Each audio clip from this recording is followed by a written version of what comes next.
On the morning of September 15, 2008, employees of one of the most powerful financial institutions on Earth walked out of their headquarters carrying cardboard boxes. Inside those boxes was everything left of a bank that had stood for more than a century and a half, a bank that had survived a civil war, 2 world wars, the Great Depression, and every panic in between. Lehman Brothers had just filed for bankruptcy. Not a rescue. Not a merger. The largest bankruptcy in the history of the United States, with debts running into the hundreds of billions. And here is the part that made the whole world go cold: almost no one believed it could actually happen. This was a bank people described as too big to fail, so enormous, so woven into the global system, that its collapse was supposed to be unthinkable. Someone would always step in. Until the morning no one did. To understand how an empire that survived 150 years of history died in a matter of days, you have to look past the headlines, at the single quiet bet that rotted it from the inside, and the arrogance that let it grow. Let's begin with just how formidable this empire was, because that is what makes the fall so staggering. Lehman Brothers began in the middle of the 19th century not as a bank at all, but as a humble cotton trading business in the American South. Over the decades, it transformed itself again and again, from cotton, to commodities, to railroads, to the beating heart of Wall Street finance. It became one of the great investment banks, moving enormous sums of money around the world, advising governments and corporations, employing tens of thousands of people. It had endured for over 150 years, outlasting empires, surviving crashes that wiped out its rivals. That longevity created something dangerous, a deep, institutional belief in its own permanence. When your bank has survived everything history could throw at it, you start to believe it is, in some fundamental way, indestructible.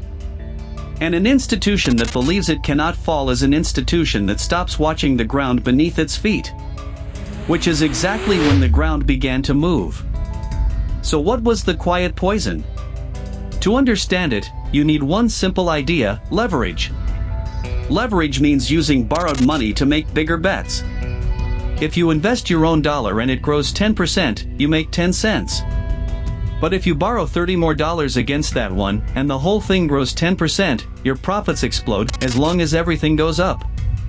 Lehman, like much of Wall Street in those years, borrowed enormously. By some measures, for every single dollar it truly owned, it was controlling upwards of 30 more in bets, a tower more than 30 stories high built on one floor of solid ground. At that ratio, the math is quietly terrifying. A drop of just 3 or 4% in the value of its assets could, in theory, wipe out everything the bank actually owned. It had built itself a machine that turned small gains into fortunes and would turn small losses into annihilation. And it poured that borrowed money into one particular kind of bet, the American housing market. Specifically, into complex bundles of home loans, including a growing pile of mortgages given to people who, quietly, could not really afford them. As long as house prices kept rising, this looked like genius. The profits were spectacular. The bonuses were enormous. And the fatal assumption underneath all of it was simple and unspoken, that house prices, across the whole country, would essentially never fall at the same time. The entire empire was now balanced on that single belief, and no one at the top wanted to be the one to question it. Then, the assumption broke. Around 2007, American house prices did the thing everyone had bet they wouldn't: they began to fall, everywhere, at once. And the people with those unaffordable mortgages started to default in waves. Now, remember the leverage, the borrowed $30 for every real one. Leverage is a magnifier, and it works brutally in both directions. On the way up, it had multiplied Lehman's profits into a fortune. On the way down, it multiplied the losses just as violently. Those complex bundles of home loans, once treated as gold, began to curdle into something no one wanted to touch, and no one could even agree what they were still worth.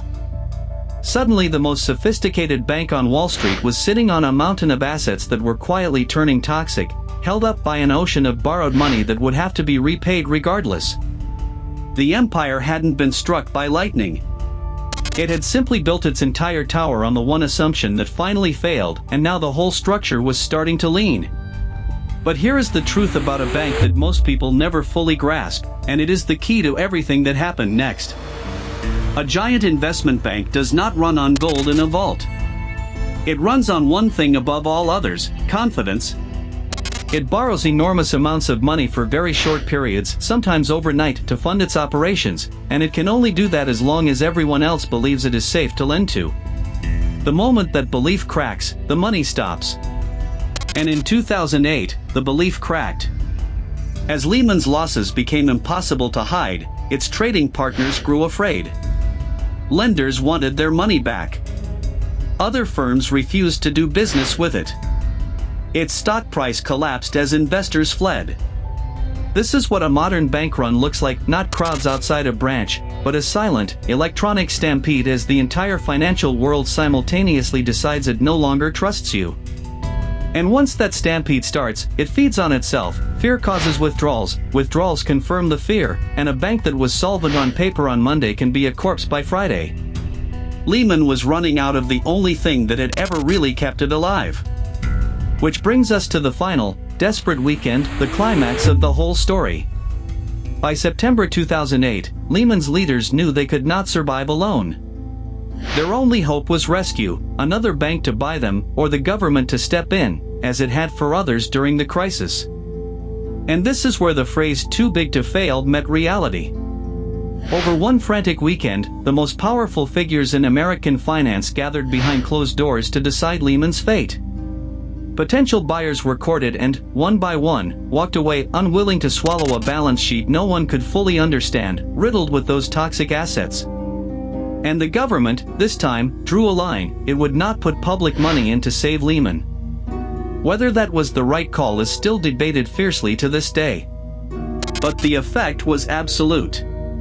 The bank that everyone assumed was too important to be allowed to die discovered, over a single weekend, that no one was coming. The safety net that its entire culture had quietly counted on simply wasn't there. On Monday morning, the boxes came out. And Lehman's death was not the end of the story, it was the beginning of a much larger one. Because too big to fail was never really about the bank itself. It was about everything connected to it. When Lehman collapsed, it didn't fall alone, it ripped a hole in the entire financial system. Institutions all over the world that had done business with Lehman suddenly faced enormous losses. Worse, a wave of pure terror swept the markets. If a giant like Lehman could vanish overnight, then who was next? Banks stopped trusting each other and stopped lending to companies, to each other, to anyone. The flow of money that the entire global economy depends on began to freeze. What had started as one bank's bad bet on housing became a worldwide financial crisis, wiping out trillions in wealth, costing millions of ordinary people their jobs and homes.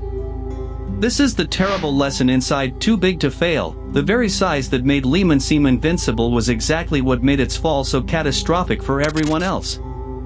So what is the pattern here, the one this channel keeps finding in every fallen empire? It is this: Lehman was not destroyed by bad luck or a single villain. It was destroyed by a belief, the belief that it was too big, too old, and too important to ever truly fail.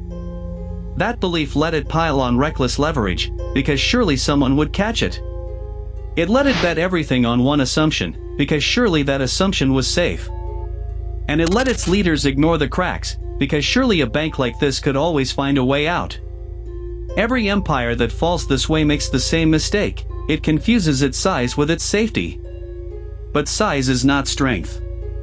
A giant built on borrowed money and a single fragile bet is not invincible, it is simply a bigger thing to fall. So let me leave you with the question that fells giants. When everyone around you insists that something is too big, too established, or too important to ever collapse, is that a reason to feel safe, or the exact moment you should start asking what it's really standing on? Tell me in the comments. I read every one.